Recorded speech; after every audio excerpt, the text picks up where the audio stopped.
people's initiative, pati itong Congress, they would convert the Congress into a constituent body and propose the Constitution. Alinman dyan sa lahat, it will be submitted to the people for ratification. Ang problema dito, ako, Mr. President, Ma'am Lisa Araneta Marcos, hindi ninyo ako kalaban. Wala akong sinasabi ng masama. Hindi lang ako makakampanya noon. Alam mo, iniiwasan ko ito. Itong panahon na ito talaga ang iniwasan ko kasi mapipilitan ako ngayon magsalita laban ng mga tao sa gobyerno. Alam mo, Mr. President, hindi ako maghingi ng tawad. Kagawan mo yan eh. It is your responsibility sa sarili mo. What you do in this world binds you. Iyo yan.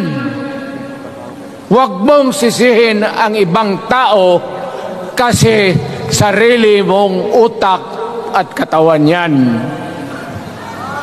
Nung ako'y mayor, pinakitaan ako ng evidence ng PDEA. Doon sa listahan, nandoon yung pangalan mo. Ayaw kong sabihin yan kasi magkaibigan tayo. Kung hindi magkaibigan, magkakilala. Ikaw pumapasok kayo ng alanganin. Mr. President, baka susunod ka sa dinaanan ng tatay mo.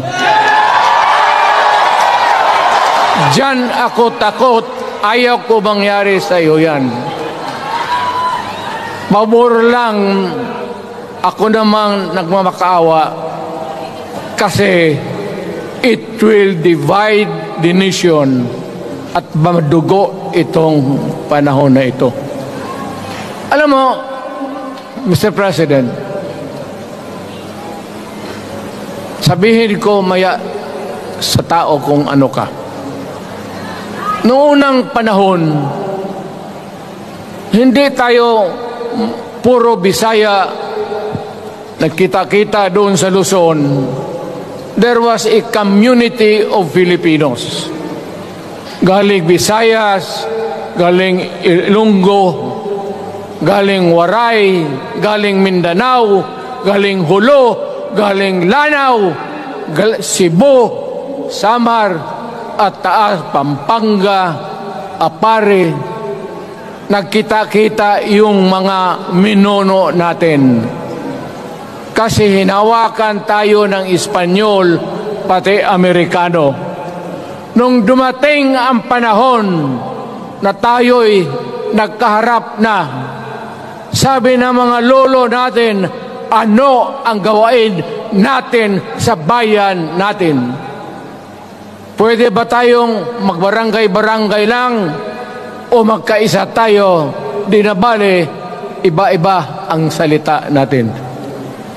It was Mailocano, Masibuano, mga taga Mindanao, they agreed. Huwag kayong magpaloko.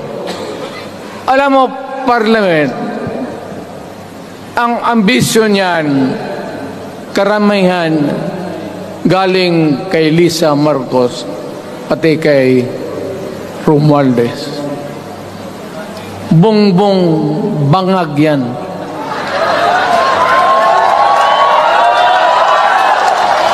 That's why sinasabi ko na sa inyo ngayon, si Bongbong Marcos bangag noon, ngayong presidente na bangag natin ang presidente. Kayong mga military, alam ninyo yan. Lalo na yung nasa Malacanang. Alam ninyo. The Armed Forces of the Philippines, alam ninyo, may drug addict tayo na presidente, putang inang yan. Ayun ang, bakit ako nagkaroon ng kaso ng ICC? Sabi nila, pinapagpatay ko raw yung mga drug user at drug addict. Mabutit na lang, wala na ako sa pwesto, baka kasali ka pa. No, Mr. President, pinilit ninyo kami. Kayo yung sa Bisaya, kinikitoy mo yung Pilipino. You are testing the waters. Not even. You are, pushing to the limits ang pasensya ng Pilipino. Huwag mong gawin yan. Huwag mong gawin yan. Huwag mong ituluyan kaya magkagulo. Pag hindi namin napilitan kayo sa mga rallies, sa aming mga boses, ang sentimento namin, ako'y sinasabi ko sa military, nag-hemorrhage ang bayan, gastos dito ng gastos doon. Tapos kung mag-speech,